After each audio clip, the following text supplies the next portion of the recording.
Зацкриена во блиската шума веднаш над градот Македонски Брод се наоѓа црквата Свети Никола. За да стигнеш до неја мора да поминеш 145 камени скали.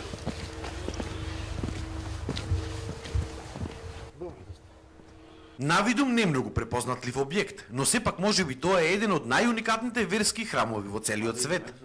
Тука се молат и православните и муслиманите, односно припадниците на бектешката заедница.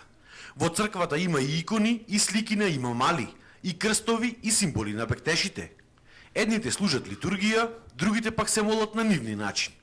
Исповедајте се, Господе,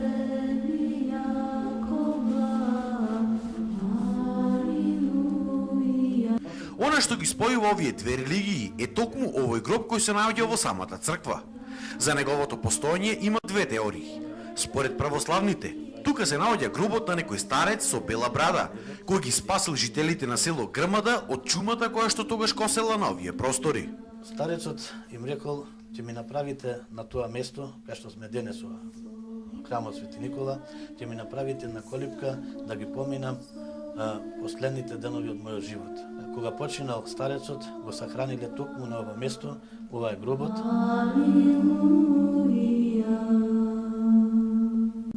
Жителите мислеле дека старецот бил Свети Никола и затоа царот Турош во 1314 година тука го подигнал овој манастир.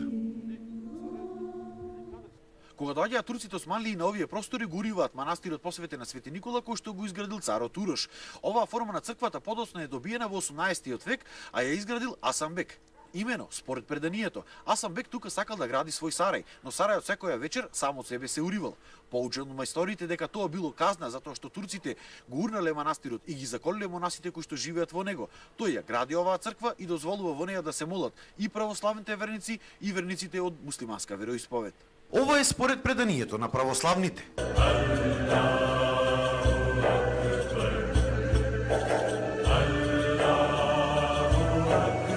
Според бектешката заедница пак, кои сега се наоѓаат во Текјето во Кичево. Ова е гробот на Хадр Баба, нивни светител. Тие сметеа дека тука немало порано црква, туку Теке. А Дрбаба го градел Течето, значи во еден период од 1395 до 1415 година. И тоа Тече функционирало до Балканските ратови. Тој е закопан во Брод, во тоа тилбе што е денеска како црква. Без разлика која е легенда и вистинита, а можеби и никоја, битно е тоа што денес овој храм представува место за сплотување на двете религии. Пример што го нема на ниту едно друго место. Двете заедници заеднички празнуваат, особено за Ѓурѓовден. Заедно се молат, а потоа и заедно седнуваат на трпеза. Сите луѓе потекнуваме од еден човек и затоа човек нема множина. Секој човек го носи човекот во себе, а тоа е душата. Ние не ги двоиме луѓето на вери и на нации, меѓутоа ги двоиме само на добри и на лоши. Овдека во овој свет храм секој добронамерен има добре дојде.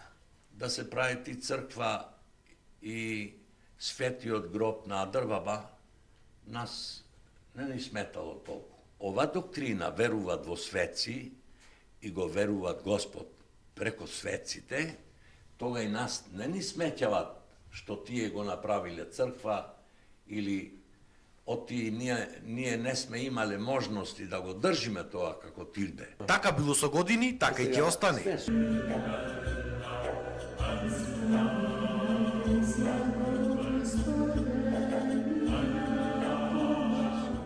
Баба Драгина, која што денес живее токму во сарајот или куќата на Асамбек, вели дека никогаш немало проблеми меѓу нив и бектешите. Па ние ќе се прекрши, ќе се помолиш, а тие ќе се поклониш на Асамбек. Немало никакви проблеми. Си живеете? Сме си живеале до сега многу убаво. На овој соживот е особено горда општината, која може да се пофали со овој уникатен пример на заедничарање на христијаните и бектешите.